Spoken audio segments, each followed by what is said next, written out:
If I have to contextualize my mother in this conversation, it is this. I'm 48 now, 49 in March.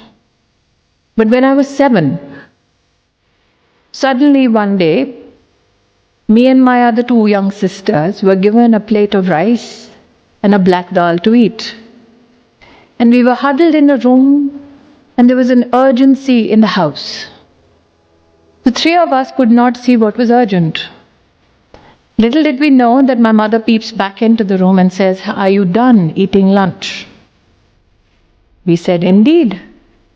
I was 7, the younger one was 5, the youngest 2. And as the leader of the pack, I said, "Well, what can we do now? It's a Sunday." She says, "Your bags are packed, and now you shall leave with me." I don't remember asking her why the bags were packed. I do remember her sitting in a rickshaw urgently with a cylinder, bags, 2 girls waiting for the eldest to join her. And I stood outside my house and I asked her why. She says, "Well, one of the life's complications is that I could not bear a son. So let's go and build a house." So I kept staring at that house, and she was urgent in her bidding, and she said, "Let's leave." She said, "Why would you stare at this house?" And I said, "Guess what? One day I will buy it." Now imagine for a 30-something woman, 41 years ago, thinking of a 7-year-old daughter and not knowing what the future holds for her.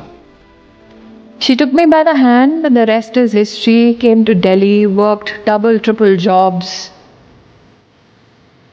And one day I did have the money to go back and buy the house.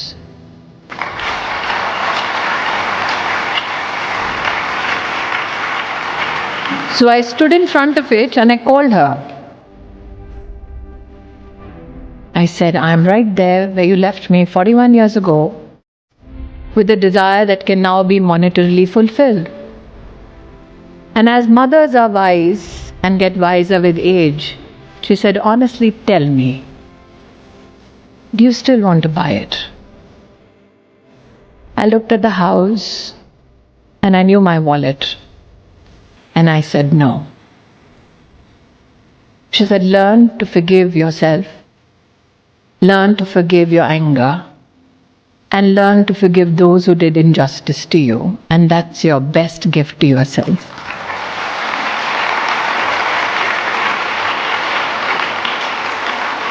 So if you have to be just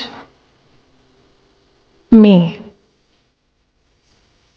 the first lesson, genuinely be in the moment at that time, not necessarily looking at all that glitters, but at looking at whatever brings you peace.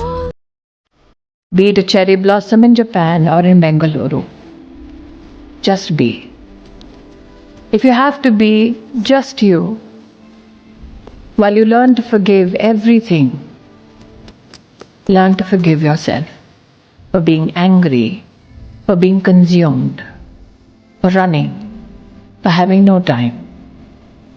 Because I asked Didi, I said, "Why the title just be?" She said, "Because everybody is in a rush.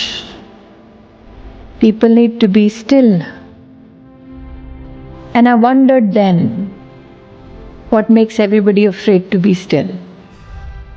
Because when you're still, the one person you need to meet is me.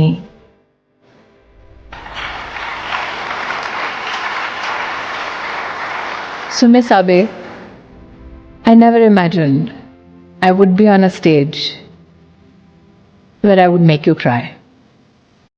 That was not my intention. But let me say this. When I see you, I see the cherry blossom. So just be, because that's the best gift you can give yourself. Be shy, be adventurous, Be tenacious. Be you. Because in the whole world, there can be many copies, but only one me.